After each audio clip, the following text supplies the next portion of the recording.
बिस्मिल्लाहिर्रहमानिर्रहीम। अस्सलाम वालेकुम काश्तकार भाइयों।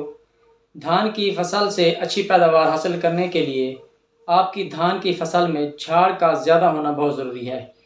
अगर आपकी फसल की झाड़ कम होगी तो आप एक अच्छी पैदावार हासिल नहीं कर सकते। तो धान की झाड़ को किस तरीके से बढ़ाया जा सकता है, कौन सी खाद इस्तेमाल करेंगे, किस वक्त इस्तेमाल करेंगे और कितनी इस्तेमाल करेंगे, आज हम इसके बारे में बात करेंगे। तो सबसे पहले अगर आप हमारे चैनल पर न्यू हैं तो चैनल को सब्सक्राइब करें और साथ ही बेल आइकन को प्रेस करके ऑल पर लाजमी क्लिक करें ताकि फसलों से मुतल्लिक आने वाली हमारी तमाम वीडियो आप तक पहुंच सकें।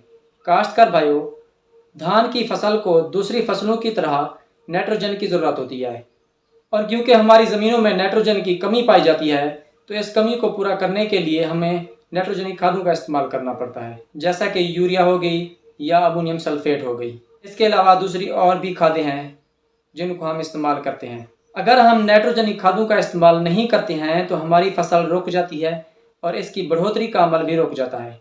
तो काश्तकार भाइयों, अगर हमने धान की फसल से अच्छी पैदावार हासिल करनी है या इसकी झाड़ को बढ़ाना है तो हमें वक्त पर नाइट्रोजनिक खादों का इस्तेमाल करना होगा।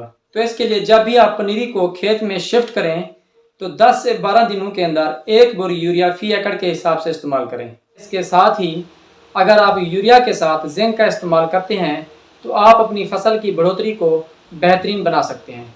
इसी तरह अगर आपकी ज़मीन कलराठी है यानी कलर वाली ज़मीन है तो आप यूरिया की बजाय अमोनियम सल्फेट इस्तेमाल करें और इसका इस्तेमाल भी आप पनीरी शिफ्ट करने के 10 से 12 दिनों के बाद कर दें। जब आपकी फसल तकरीबन 1 माह की हो जाए तो आपने यूरिया की दूसरी खुराक इस्तेमाल करनी है और इस वक्त आपने मिकदार का तयन अपनी फसल की बढ़ोतरी को मद्देनज़र रख के करना है। यानी अगर आपकी फसल की बढ़ोतरी अच्छी जा रही है तो आपने आधी बोरी यूरिया इस्तेमाल करनी है, लेकिन अगर आपकी फसल पीली पड़ रही है और उसकी बढ़ोतरी रुकी हुई है तो आपने 1 बोरी फी एकड़ इस्तेमाल करनी है। इसी तरह अगर आप अपनी धान की फसल में पहले 40 दिनों के अंदर यूरिया का इस्तेमाल करते हैं तो आप अपनी फसल की झाड़ को अच्छे तरीके से बढ़ा सकते हैं और एक अच्छी पैदावार हासिल कर सकते हैं। तो उम्मीद करता हूँ कि ये वीडियो आपको पसंद आई होगी। इंशाल्लाह अगली वीडियो में मुलाकात होगी। तब तक के लिए अपना ख्याल रखिएगा। अल्लाह हाफ़िज़।